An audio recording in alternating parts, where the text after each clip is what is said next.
സിറാജ് ലൈവിലേക്ക് സ്വാഗതം. മനുഷ്യർക്കൊപ്പം എന്ന കാതലായ മുദ്രാവാക്യം മുന്നോട്ട് വെച്ചുകൊണ്ട് കാന്തപുരം എ പി അബൂബക്കർ മുസ്ലിയാർ നയിക്കുന്ന കേരളയാത്ര കാസർകോട്ട് നിന്ന് പ്രയാണം ആരംഭിച്ചു കഴിഞ്ഞു. ഈ സമയത്ത് പല കേരളയാത്രാ വേദികളിലും രാഷ്ട്രീയ സാമൂഹിക മണ്ഡലങ്ങളിൽ നിന്നുള്ള പ്രമുഖരായ പലരും കേരളയാത്രയോടൊപ്പം അണിചേരും. ഇപ്പോൾ കാസർകോട്ട് കേരളയാത്രയുടെ ഉദ്ഘാടന വേദിയിലെത്തിയിരിക്കുന്നത് കാസർകോട് എം പി രാജ്മോഹൻ ഉണ്ണിത്താനാണ്. അദ്ദേഹം നമ്മളോട് കുറച്ച് കാര്യങ്ങൾ സംസാരിക്കും. സാറ്, വളരെ ശക്തമായൊരു പ്രമേയമാണ് ഇത്തവണ കാന്തപുരത്തിൻ്റെ കേരളയാത്ര മുന്നോട്ട് വെക്കുന്നത്. മനുഷ്യർക്കൊപ്പം എന്നതാണ് ആ പ്രമേയം. സാർ എങ്ങനെയാണ് ഇതിനെ കാണുന്നത്? മാനവികതയുടെ മഹാസന്ദേശമാണ് മനുഷ്യർക്കൊപ്പം എന്ന് പറയുന്നത്. 94-ാമത്തെ വയസ്സിൽ ശാരീരികമായ അവശതകൾ മറന്ന് അദ്ദേഹം ഒരു 3-ാം കേരളയാത്രയ്ക്ക് തയ്യാറെടുത്തുകൊണ്ടിരിക്കുകയാണ്. ആ കേരളയാത്ര ഇന്നലെ ഉള്ളാലിൽ നിന്ന് ആരംഭിച്ച് ഇന്ന് കാസർഗോഡ് എത്തുന്നു. 16 ദിവസക്കാലം നീണ്ടു നിൽക്കുന്ന ഈ യാത്രയിലൂടെ കേരളത്തിൻ്റെ മുഴുവൻ ജനങ്ങളുടെയും വികാരം ആവാഹിച്ചെടുക്കാനാണ് അദ്ദേഹത്തിൻ്റെ തീരുമാനം.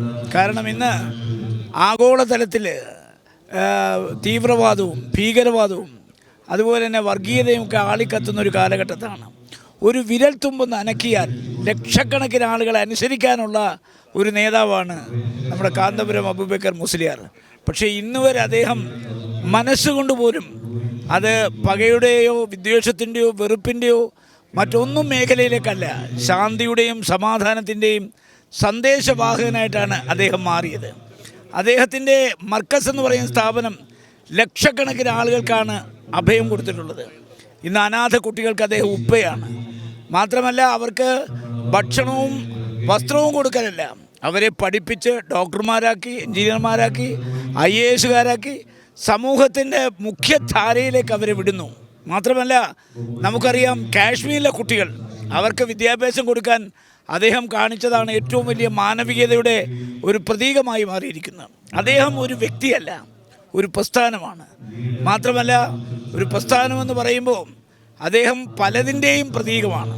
അതുകൊണ്ട് ഈ യാത്രയിലൂടെ നമ്മുടെ പൂർവികന്മാർ നേടിയെടുത്ത ജനാധിപത്യം, മതേതരത്വം, അതുപോലെ തന്നെ ഇന്ത്യയുടെ ഭരണഘടന, അതൊക്കെ സംരക്ഷിക്കാനാണ് അദ്ദേഹം ഈ യാത്ര നടത്തുന്നത്. ഈ യാത്രയിലൂടെ അദ്ദേഹം ലക്ഷ്യമിടുന്നത് നമ്മുടെ ഇന്ത്യൻ ഭരണഘടനയുടെ article 14, the state shall not deny to any person equality before law or equal protection of the law within the territory of India.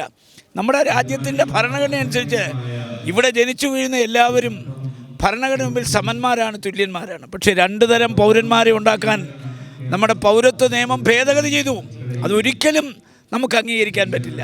കാശ്മീരിൻ്റെ 370 എടുത്തു കളഞ്ഞു, 35 എടുത്തു കളഞ്ഞു. മുത്തലാഖ് ഒരു സിവിൽ നിയമം ക്രിമിനൽ നിയമമാക്കി.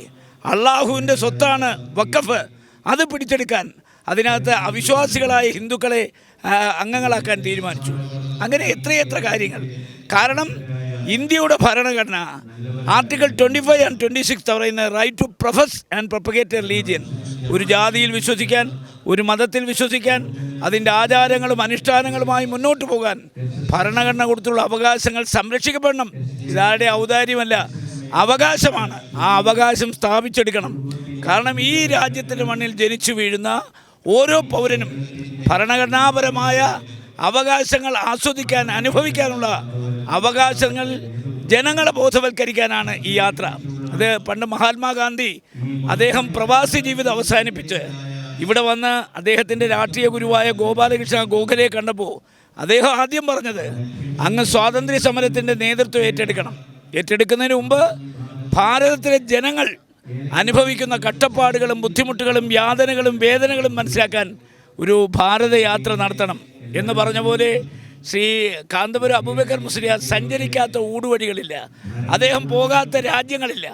അദ്ദേഹം ഈ ഇവിടെ ഇന്ത്യൻ ഗ്രാൻഡ് മാസ്റ്റർ എന്ന് വിളിക്കുന്നതിന് ഗ്രാൻഡ് മുഫ്തി എന്ന് വിളിക്കുന്നതന്നെ ഇതെല്ലാത്തിൻ്റെയും മുകളിലാണ്. അദ്ദേഹം അത്യുന്നതങ്ങളിൽ വിരാജിക്കുന്നതുകൊണ്ടാണല്ലോ ഇന്ത്യൻ ഗ്രാൻഡ് മുഫ്തി എന്ന് അദ്ദേഹത്തെ വിളിക്കുന്നത്. അതുകൊണ്ട് അദ്ദേഹം നമ്മുടെ വിജ്ഞാനത്തിൻ്റെ ഒരു സമുദ്രമാണ്, ഒരു സർവകലാ വല്ലഭനാണ്. മാത്രമല്ല, അദ്ദേഹത്തെക്കുറിച്ച് ഒറ്റ വാക്കിൽ പറഞ്ഞാൽ ഒരു എൻസൈക്ലോപീഡിയയാണ്, ഒരു വിശ്വവിജ്ഞാന കോശമാണ്. അതുകൊണ്ട് അദ്ദേഹത്തെ പോലെ അനുയായികളുള്ള ഈ നേതാക്കന്മാർ നമ്മുടെ രാജ്യത്തും ലോകത്തും വളരെ കുറവാണ്. അദ്ദേഹം സഞ്ചരിക്കാത്ത ലോകരാഷ്ട്രങ്ങളില്ല, അദ്ദേഹം ബന്ധപ്പെടാത്ത രാഷ്ട്ര തലവന്മാരില്ല, അദ്ദേഹം ബന്ധപ്പെടാത്ത മുഖ്യമന്ത്രിമാരില്ല. ഇന്ത്യയുടെ ഹൃദയം എന്താണെന്ന് കണ്ടെത്തിയിട്ടാണ് അദ്ദേഹം ഈ യാത്ര നടത്തുന്നത്. ഈ യാത്രയ്ക്ക് അഭൂതപൂർവമായ ജനപിന്തുണ കിട്ടും. കാരണം കാലോചിതമായ ഒരു മുദ്രാവാക്യമാണിത്. ഇന്നത്തെ കാലഘട്ടത്തിന് അനുസരിച്ച ഒരു മുദ്രാവാക്യമാണ്. നമ്മൾ മനുഷ്യരെ സ്നേഹിക്കുക.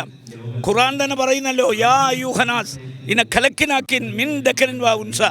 ലോകത്തുള്ള മുഴുവൻ ജനങ്ങളെയും ഒരു സ്ത്രീയിൽ നിന്നും ഒരു പുരുഷനുമാണ് സൃഷ്ടിച്ചത് എന്ന് പറഞ്ഞാൽ നമ്മളെല്ലാവരും ഒരു അച്ഛൻ്റെയും അമ്മയുടെയും മക്കളാണ്.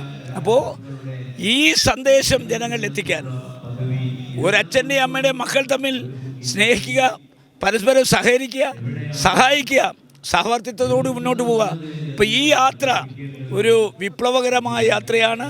ഈ യാത്രയ്ക്ക് എല്ലാ മംഗളങ്ങളും കാസർഗോഡ് MP എന്ന നിലയ്ക്ക് ഞാൻ നേരുന്നു.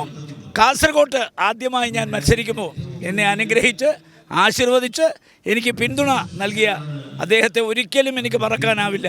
എൻ്റെ മനോമുകുരങ്ങളിൽ നിറഞ്ഞു നിൽക്കുന്ന അനിതര സാധാരണമായ വ്യക്തിത്വത്തിനുടമയാണ് ശ്രീ കാന്തപുരം അബൂബക്കർ മുസ്ലിയാർ. ഏറെ തിരക്കേറിയ സമയമായതുകൊണ്ട് ഞാൻ കൂടുതൽ ചോദ്യങ്ങളിലേക്ക് പോകുന്നില്ല.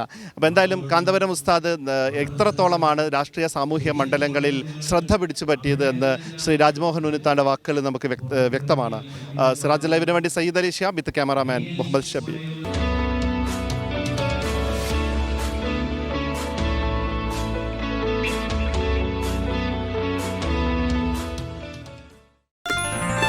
Waytonikah.com, the exclusive Muslim matrimonial site.